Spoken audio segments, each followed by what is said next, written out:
Eu vou te contar nesse vídeo exatamente o que eu penso sobre o Gary 11, sem romantizar e sem passar pano. Eu vou te mostrar as principais mudanças desse fundo imobiliário, o que eu gosto, o que me preocupa e se pelo preço atual eu considero que vale a pena. Você vai sair desse vídeo sabendo se esse fundo imobiliário merece o seu dinheiro ou se é melhor ficar de fora. Se você não me conhece, eu sou a Amanda, eu sou especialista em investimentos certificada pela Ambima e a minha missão com esse canal é ajudar as pessoas a construir renda passiva e se aposentar com mais qualidade. Mas antes de eu te dizer a minha opinião, tudo o que eu acho sobre o Gary 11, eu quero que você me conte nos comentários o que você acha sobre esse fundo imobiliário. Quais são os pontos que fazem com que você goste do Gary 11 ou quais são os pontos que fazem com que você não goste desse fundo imobiliário? Me deixa saber nos comentários. O fato, turma, é que o Gary 11 se tornou um dos fundos imobiliários mais populares da Bolsa de Valores. Ele cresceu bastante ao longo dos anos, muito por conta dele ser um fundo imobiliário de base 10, ser um fundo imobiliário muito divulgado, né, que cresceu bastante também em termos de portfólio. Ele mudou muito, eu vou mostrar para vocês todo esse processo, mas ao longo aí dos meses, o Gary 11 ele vem apanhando bastante. Para você ter uma ideia, no momento que eu estou gravando esse vídeo, uma cota do Gary 11 está custando R$ 8,16. Nos últimos 6 meses, esse fundo imobiliário está com uma desvalorização das suas cotas de quase 5%. E no último ano, ele está com uma desvalorização nas cotas de mais de 10%. E por que isso está acontecendo? Já que ele é um fundo imobiliário tão popular e que cresceu tanto, por que as cotas caíram bastante? Claro que aqui tem o efeito macro, tá? Que a gente deve considerar que os fundos imobiliários de um modo geral, a bolsa de valores de um modo geral, está em queda e isso impacta os FIIs, nesse caso aqui em específico,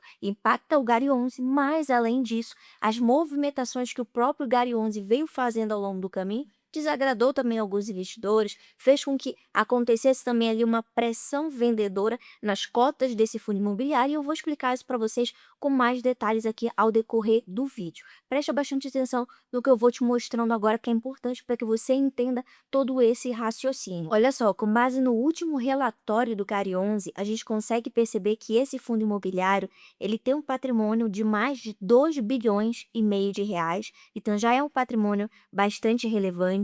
Ele tem 33 ativos no seu portfólio, mas vocês vão entender que isso aqui vai mudar, tá? Essa composição dos imóveis, eu vou mostrar para vocês mais à frente como é que vai ficar isso. Esse fundo imobiliário, ele tem um prazo médio dos aluguéis dos imóveis que ele investe de quase 10 anos. Isso é algo bom, porque traz previsibilidade de receita para o fundo imobiliário.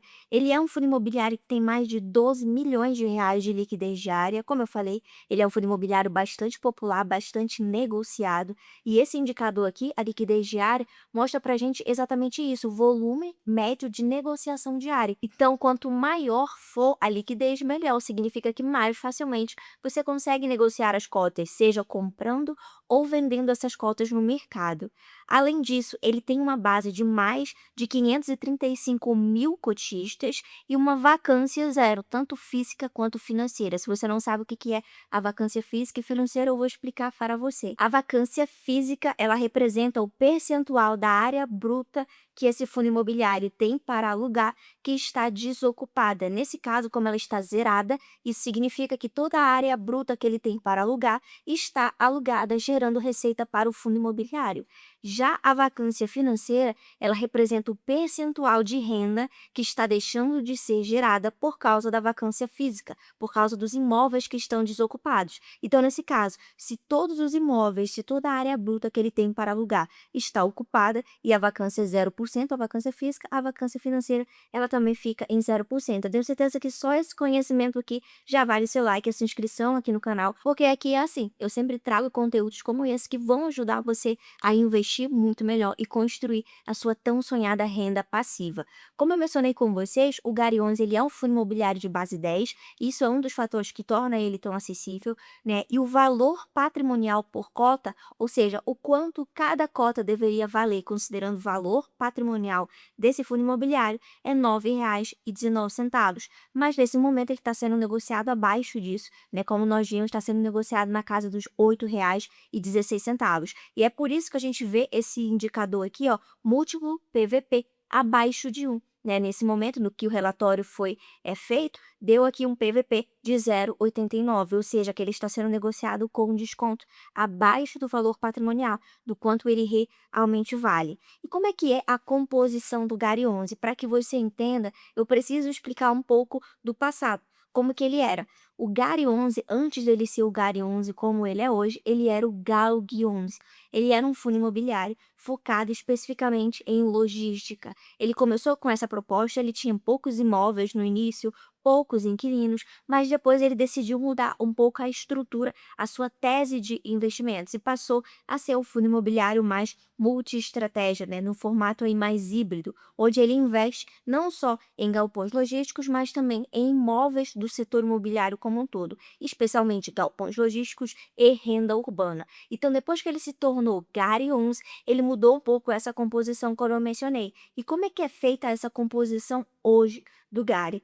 Ele tem exposição a ativos de logística, ou seja, aos galpões logísticos que ele investe tanto de forma direta como de forma indireta. Como assim?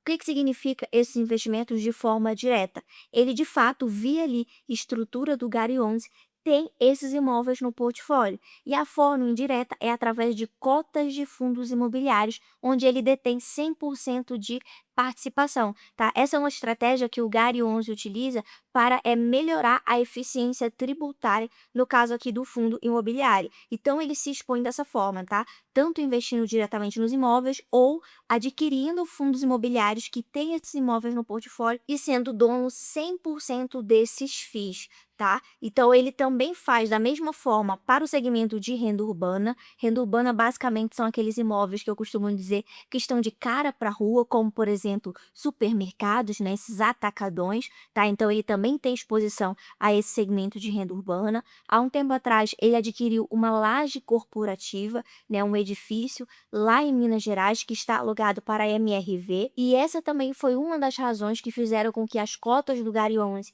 caíssem bastante, né? Teve muita gente que não gostou dele ter adquirido esse imóvel de laje corporativa, que é um segmento que é mais sensível, né? Acaba sofrendo um pouco mais, mas é algo que ele adquiriu no portfólio e, além disso, ele também se expõe a outros ativos como cotas de outros fundos imobiliários, CRIs, também que são investimentos de renda fixa. Então ele mudou bastante ao longo do tempo essa composição. Mas o Gary, ele sempre reforça no seu relatório, e nesse aqui não é diferente, tá? Que, por exemplo, no caso aqui do segmento de escritórios, ele comprou esse ativo, né, essa laje corporativa, muito por conta da qualidade do imóvel, da localização dele, do inquilino em si que está ali também, que ele considera, né, um inquilino de boa qualidade. Então ele viu uma oportunidade e acabou ali comprando, adquirindo essa laje corporativa, mas ele reforça que a estratégia principal do fundo é, no momento atual, reequilibrar a carteira, principalmente tendo na sua carteira mais ativos logísticos, né? Mais galpões logísticos no portfólio. Recentemente também, o Gary 11 ele fez uma sétima emissão de cota. Se você não sabe o que isso significa, como é que funciona no mercado dos fundos imobiliários, né? Para que os fundos eles continuem crescendo, eles precisam, muitas das vezes, emitir novas cotas no mercado, para que dessa forma ele consiga captar mais recurso e crescer. Já que no caso dos fundos imobiliários, por lei, eles são obrigados a distribuir 95% do lucro que eles têm no semestre. E é por isso que os fundos imobiliários, eles pagam dividendos todos os meses, por conta dessa regra. Então, por essa razão, para continuar crescendo, né, e trazendo mais retorno, os fundos imobiliários, eles precisam aí adotar estratégias, e a emissão de cotas é uma delas, tá? E há um tempo atrás, ele fez a sétima emissão de cota, e com essa sétima emissão, com o dinheiro que foi captado, ele mostra aqui que 676 milhões foi destinado para aquisição de imóveis, 310 milhões ele destinou para a Caixa, 290 milhões ele alocou tanto em CRIs como também, né, na sua posição no fundo imobiliário Game 11, que é uma estratégia que ele utiliza para poder não deixar ali o caixa parado, fazer com que o dinheiro aplicado no caixa também gere renda para o fundo imobiliário. Então ele fez essa emissão de cotas, destinou o dinheiro para esses propósitos que eu expliquei, mas não para por aí. Ele fez depois uma outra modificação. E que modificação foi essa? Ele vendeu 10 ativos do seu portfólio, especialmente aí os ativos de renda urbana. Afinal de contas, o objetivo dele é diminuir a sua exposição à renda urbana, que até então era a exposição predominante do portfólio do fundo imobiliário e, consequentemente, para que dessa forma ele conseguisse melhorar o equilíbrio entre a proporção exposta em galpões logísticos e renda urbana, já que nesse momento o seu objetivo é aumentar a sua exposição a galpões logísticos. Mas não é só isso, tá? O que aconteceu aqui nessa transição que ele explica para a gente no relatório gerencial, né? O valor total dessa operação da venda desses 10 imóveis é de 804,4 milhões de reais. E ele recebeu esses valores, vai receber na realidade, que esse pagamento não é feito todo de uma só vez, de diferentes formas, tá? A parcela imediata, né, que ele recebeu foi de 632 milhões de reais, sendo que 382 milhões ele deixou em caixa e os outros 250 milhões de reais ele recebeu em cotas subordinadas do fundo imobiliário para o qual ele vendeu os 10 imóveis. Amanda, como assim? O Gary 11, ele tinha 10 imóveis no seu portfólio ali, principalmente de renda urbana, e ele vendeu esses imóveis para um outro fundo imobiliário. E esse outro fundo imobiliário pagou o Gary 11 uma parte em dinheiro e uma outra parte em cotas do próprio fundo. Ou seja, dessa maneira, o Gary 11 ele se desfez dos imóveis, mas ele acabou não se desfazendo 100% da participação, da exposição a esses imóveis, já que a partir do momento que ele recebe cotas, ele passa a ser um investidor do fundo imobiliário que comprou os imóveis dele e passa também a ter esses ganhos em cima dos imóveis que ele tinha antes no portfólio. Só para você entender o quanto o Gary 11 ele não é aquilo que eu chamo de fundo imobiliário feijão com arroz, tá? Você não pode esperar isso desse fundo imobiliário. Pelo contrário, o Gary 11 ele é um fundo imobiliário que tem uma gestão extremamente ativa. Então ele faz essas operações que são até um pouco mais complexas de compreender, tá? Nesse intuito aí de ter o máximo de eficiência possível e de retorno. Então ele faz mesmo essas transações um pouco mais enroladas, ele recebe em cotas, ele paga em cotas, ele compra, ele vende, ele fica movimentando o tempo inteiro ali a carteira. Então é uma gestão realmente muito ativa, não é aquela gestão ali tranquilinha que só compra imóvel, coloca para alugar e recebe os dividendos, tá? Não espere isso do Gary 11. E essa venda gerou muita polêmica, tá? Teve muitos investidores que gostaram, que acharam que realmente o caminho é esse, é você reduzir um pouco mais a exposição à renda urbana e aumentar a exposição a galpões logísticos, afinal de contas, é um setor, vamos dizer assim, mais perene, mais robusto, dentre aí os setores do segmento imobiliário. Já teve outros investidores que não concordam muito, acham que ele não deveria ter vendido, afinal de contas tinha bons inquilinos, não havia necessidade de ter se desfeito desses imóveis. Mas o fato é que, né, o Gary 11, ele afirma que essa movimentação que ele fez de venda foi com alguns propósitos, né? Dentre eles, reequilibrar a exposição ao grupo Carrefour, é algo que eu vou mostrar para vocês mais adiante, mas hoje um dos grandes pontos negativos, né, do Gary 11 é justamente que ele tem uma exposição muito grande a um único inquilino, que nesse caso aqui é o grupo Carrefour. Então guarda bem essa informação, tá? O objetivo dessa venda aqui era o quê? Fazer um reequilíbrio, né, na exposição ao grupo Carrefour, reduzir essa exposição, pelo menos foi isso que eles afirmaram aqui pra gente. Ok? Tudo bem, guarda isso aí. Além disso, né, eles objetivaram com essa venda realizar lucro, né, já que eles compraram por um valor X e venderam acima, venderam com lucro, então eles queriam realizar esse lucro, reduzir também a alavancagem do fundo imobiliário. O que que é alavancagem, se você não sabe? Alavancagem é o grau de endividamento do fundo imobiliário, tá? E muita gente fala que o Gary 11 ele não tem dívida nem nada do tipo. Ele tem sim dívida, só que a alavancagem dele é negativa, conforme eu vou mostrar para vocês mais lá para frente, tá? Então, o intuito aqui da venda desses imóveis era justamente quitar parte dessas dívidas, diminuir aí a alavancagem do fundo imobiliário. Além disso, ter uma expansão da capacidade de alocação, já que eles iam receber um recurso dessa venda. Com esse recurso, eles iam ter mais capacidade para investir em outros imóveis e outros ativos que, na visão da gestão, trariam mais oportunidades para o fundo imobiliário. E após todas essas modificações que eu comentei com vocês, da emissão de cotas, da venda dos imóveis, como é que ficou a estrutura do Gary 11? Deixa eu mostrar para vocês entenderem. Antes, o Gary 11 ele tinha um patrimônio líquido de 1,3 bilhões de reais. Após a sétima emissão, esse patrimônio foi para 2,7 milhões de reais. E também, após aí a venda dos imóveis, esse patrimônio ele se manteve nesse patamar.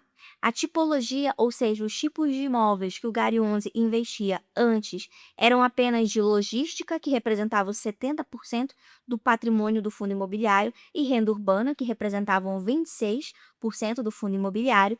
E após a sétima emissão, essa proporção ela passou a ser a seguinte: 62% de ativos de renda urbana, ou seja, ele inverteu a ordem, passou a ter mais ativos de renda urbana no portfólio, 30% de ativos logísticos e 8% de ativos de lajes corporativos, que foi aquela laje de Minas Gerais que eu comentei com vocês, que o Gary 11 adquiriu.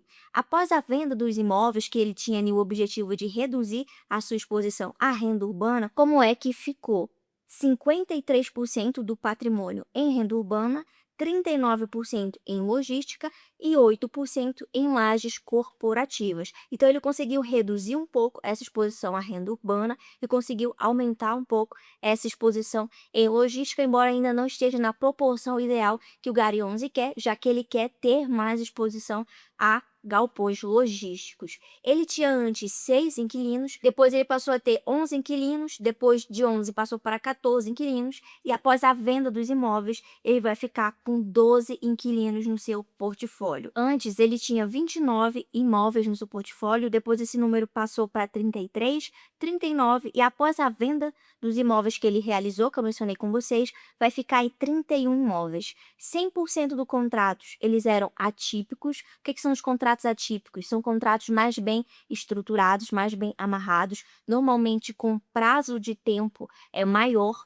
e que envolvem multas muito maiores também em caso de quebra de contrato, tá? São contratos que acabam trazendo até mais segurança para o fundo imobiliário. Antes, 100% dos contratos eram dessa forma, depois passou a ser 95% atípico e 5% típico. E esse típico aqui é referente à laje corporativa que ele adquiriu.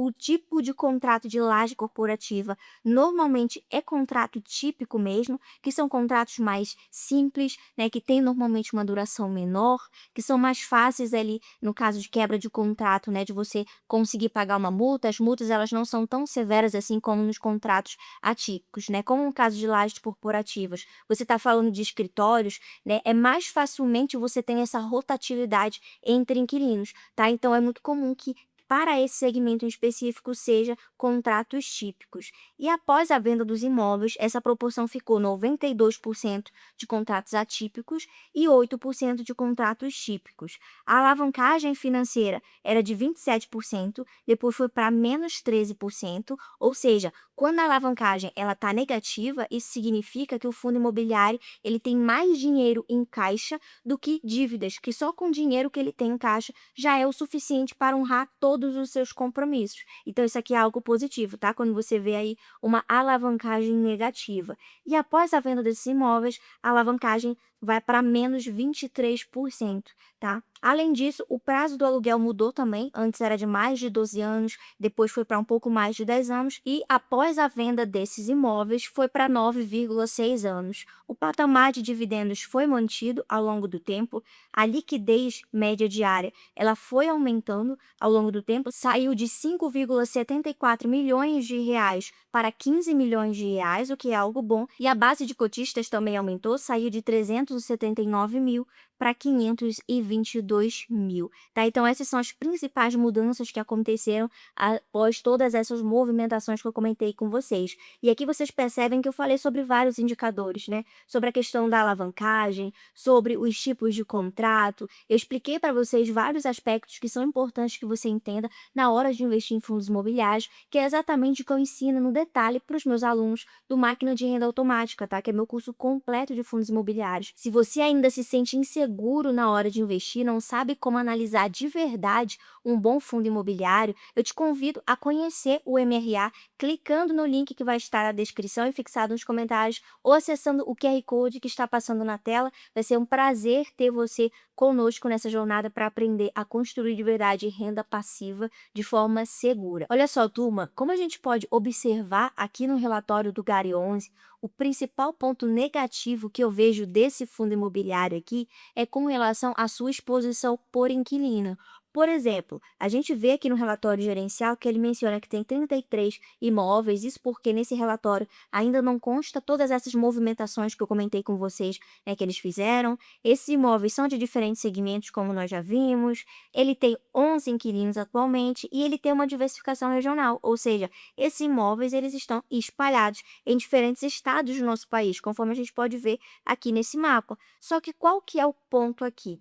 Quando a gente olha no percentual de receita por inquilino, o que a gente percebe? O principal inquilino dele hoje é o Carrefour. O Carrefour representa 37% da receita do Gary 11. Tudo bem que é um excelente inquilino, é um inquilino de alto padrão, eu vou mostrar isso para vocês mais à frente, mas ainda assim é 37% de concentração em um único inquilino. Eu falei aqui para você que eu não ia romantizar, que eu não ia passar pano, e de fato eu não estou fazendo isso, tá? Isso realmente é um ponto de atenção com relação ao Gary 11, tá? Tanto é que o próprio fundo imobiliário, ele já menciona que ele quer o quê? Reduzir essa exposição a esse inquilino. Mesmo sendo um bom inquilino, não é saudável que você tenha uma exposição tão alta assim. Por quê? Quanto mais diversificado, turma, um fundo imobiliário for, melhor, em todos os aspectos possíveis, em quantidade de imóveis, em quantidade de inquilinos, em diversificação regional, em tudo. Quanto mais diversificado, melhor. Então, se ele conseguir reduzir essa proporção por inquilino, isso vai ser melhor para o fundo imobiliário, tá? Embora o Carrefour seja um bom inquilino, esteja pagando tudo certinho, tá tudo certo, mas ainda assim é claro que é um ponto de atenção. Mas é claro que, como eu mencionei com vocês, o Gary 11 ele tem inquilinos de boa qualidade. Tanto é que quando a gente olha aqui essa diversificação que ele tem por inquilino e o rating desses inquilinos, ou seja, o grau ali de risco ou de credibilidade desses inquilinos, o que a gente consegue perceber? Que a maioria dos inquilinos aqui do Gary 11, ele tem um rating AA para cima. E o que significa esse indicador, o rating? Esse indicador aqui, ele mostra para gente, por exemplo, no caso aqui do Gary 11, se esses inquilinos que ele possui têm uma maior ou menor chance, né, de dar o calote, de ficar inadimplente. Quanto mais níveis de A esses inquilinos possuírem, melhor. Ou seja, vocês conseguem perceber aqui nessa escala que quanto mais distante do A, né, B, B-, C, mais vermelho vai ficando, pois é, mais arriscado vai ficando. É isso que está mostrando aqui para a gente nessa escala. No caso aqui do Galho 11, a maior parte, né, dos seus inquilinos estão nesse nível de rating de AA+, para cima, ou seja, são níveis de inquilinos elevadíssimos que têm pouquíssimas chances de dar dor de cabeça, de não vir pagar o Gary 11, de serem inquilinos problemáticos. Isso sinaliza que são bons inquilinos, mas ainda assim, né, não dá para garantir que porque ele tem um rating positivo, tem um rating aí nível A para cima, que vai ser para cima, que nunca vai dar problema. É por isso que sim, ele precisa reduzir essa exposição aqui no grupo Carrefour. Só que olha só o que aconteceu, não para por aí, o Gary 11 ele não cansa de nos surpreender, não é verdade? Recentemente, depois que ele lançou esse relatório gerencial, ele divulgou um fato relevante, anunciando ao mercado que ele adquiriu um novo ativo. Se trata de um galpão logístico. Eu vou mostrar para vocês aqui esse fato relevante e a gente vai entender melhor, né, o porquê que isso também gerou um certo rebuliço, uma polêmica, e eu vou falar também, claro, a minha opinião para a gente concluir todo esse raciocínio. Então ele anunciou, né, no mercado via fato relevante que ele adquiriu esse ativo logístico localizado no município de Itapevi, em São Paulo, e que ele adquiriu no valor total de R$ 119.810.000. Ele comprou esse ativo do HGLG11, que é um outro fundo imobiliário. Esse imóvel, esse galpão logístico que ele adquiriu do HGLG11, ele é classificado como um galpão tipo B. Da mesma forma que os inquilinos, eles têm uma classificação de rating, os imóveis eles também possuem uma classificação, né? Níveis ali de A para cima são galpões, imóveis de altíssima qualidade, de B é uma qualidade mais intermediária, não é ruim, mas também não é tão top como uma classificação A, e seja são imóveis de um padrão mais baixo. Então, nesse caso, foi uma aquisição que ele fez de um bom imóvel, tá? É um imóvel de boa qualidade, embora não seja nível A, mas ser nível B também é algo positivo. É um imóvel de galpão logístico, então vem com aquele intuito, né, de aumentar a sua exposição a esse segmento. Ele fez essa aquisição sem precisar se alavancar muito, ou seja, se endividar muito, e ele fala sobre isso, tá? Aqui no fato relevante, tanto que ele diz assim, ó, importante mencionar que o montante referente à primeira parcela já vinha sendo provisionado desde janeiro de 2026 no pote de disponibilidades do fundo. Ou seja, desde o início do ano, ele já vinha guardando dinheiro para adquirir esse imóvel. E a maior parte dele, ele já conseguiu quitar. E a segunda parcela, que é de 18 milhões de reais, essa sim é que vai entrar como uma dívida do fundo imobiliário, mas é algo muito pequeno comparado ao patrimônio que o Gary 11 possui, tá? Então foi uma aquisição que ele fez sem precisar se endividar muito para isso. E qual que foi o racional, né, que ele explica aqui por conta dessa aquisição? Ele menciona que esse imóvel, esse galpão logístico, ele possui áreas de armazenagem tanto seca quanto refrigerada, e isso é um grande diferencial, tá? Só que olha só o ponto. Esse imóvel atualmente ele encontra-se integralmente locado para apenas um inquilino. E sabe qual é esse inquilino? O Grupo Carrefour. Muito louco, né? Mas vamos seguir. Aí depois ele fala o seguinte, olha só, o contrato, né, de aluguel desse imóvel que o Grupo Carrefour está alugando nesse momento é típico, tem o vencimento em dezembro de 2029 e o Carrefour ele tem pretensão de renovar esse contrato.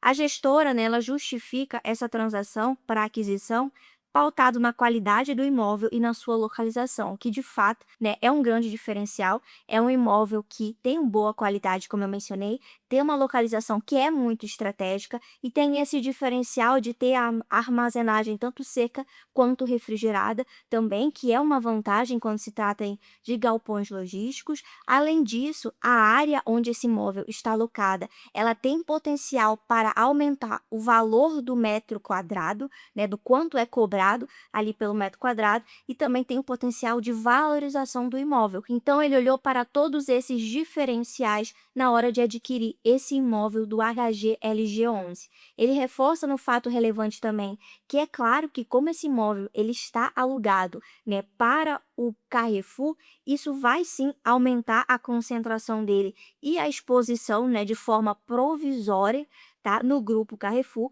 mas que eles têm o objetivo de manter reequilibrando a exposição do fundo imobiliário, né, para ter mais aí ativos de logística e depois de renda urbana. E aí no final do fato relevante, eles deixam uma fotografia de como é que vai ficar, né, após essa transação. Então, olha só, o fundo imobiliário, depois de todas essas movimentações, o esperado é que ele saia de 61% de ativos de renda urbana e vá para 46%, que ele saia de 31% de ativos logísticos e vá para 44%, e que ele saia de 8% de ativos de lajes corporativas e vá para 10%.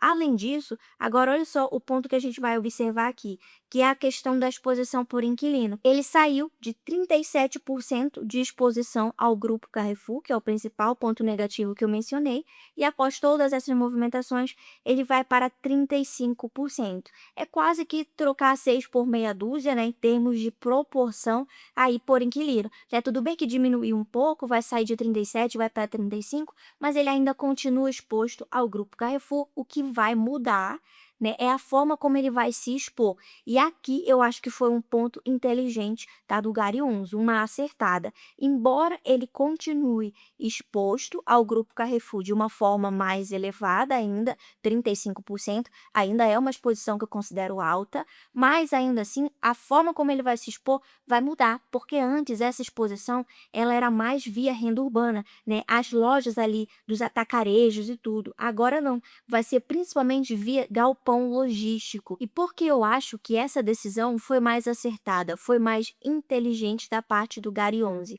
Porque os imóveis de galpões logísticos, como eu já até mencionei com vocês, normalmente eles são mais perenes, né? Esse segmento em si é um segmento que ele é mais robusto, tá? Eu vou te dar um exemplo. Digamos que aconteça uma crise no Carrefour. Espero que isso não aconteça de jeito nenhum, mas vamos hipotetizar isso.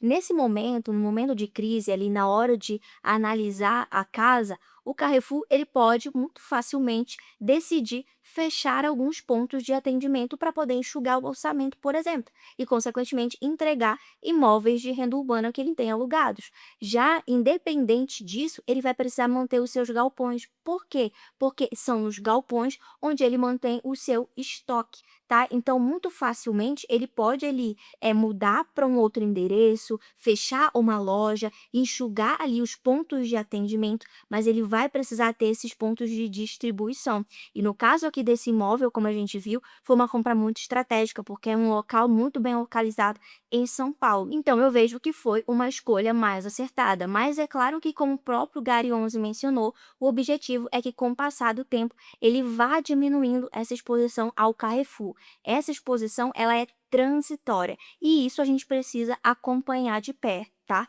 Levando em consideração retorno, né, no último mês, o Gary Onze ele entregou mais de 1% ao cotista e no último ano mais de 12%. É muita coisa, considerando que é um fundo imobiliário de tijolo e que isso aqui é isento do imposto de renda. Quando a gente leva em consideração o preço teto do fundo imobiliário, se você não sabe, é uma das estratégias mais eficientes para você conseguir precificar de verdade os fundos imobiliários de tijolo e saber se eles estão ou não com oportunidade, tá? Quando você utiliza essa estratégia do preço teto, a gente percebe que o preço justo, de fato, quanto realmente, né, o Gary Onze deveria valer, baseado em tudo que ele está entregando, é R$ 10,17, ou seja, ele ainda está com oportunidade de compra e com uma margem de segurança de R$ 2 para você conseguir investir até ele chegar no preço teto. Isso é algo que eu também ensino para os meus alunos dentro do MRA. E o que que eu acho de tudo isso aqui que eu mostrei para vocês? Bom, o Gary Onze, ele não é, como eu mencionei, um fundo imobiliário feijão com arroz,